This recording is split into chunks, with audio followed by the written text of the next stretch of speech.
Shane Emsland. I'm the Senior IT Director for New Perspective Senior Living based in Minnetonka, Minnesota. We have 48 communities in 8 states. We've got the full network stack. We do the telecom side. We assist with cable. We assist with any technology in the buildings, including our corporate office. I think, as most people know, healthcare we consider is 5 to 8 years behind in technology a lot of times. Assisted living, senior housing tends to be a couple years behind that.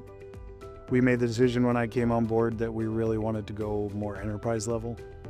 Did some looking around at some of the different companies out there and made our decision to go with Extreme. And for 7 years, I've been very, very happy with it.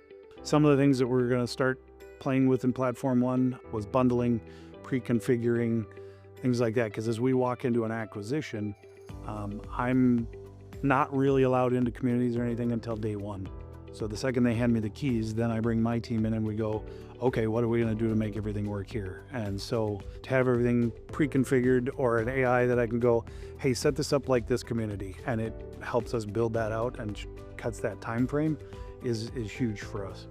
Another piece that we're trying to do is build our ROI around our telecom stack, right? Which then Extreme falls right in there because I'm starting to run a lot of Wi-Fi phones, a lot of IP-based phones that hit the network background. And it's going to be, the goal is to get it to where I can literally have a switch where I turn on phone, cable, internet in a room, and I'm recharging for it, so it's not a cost anymore.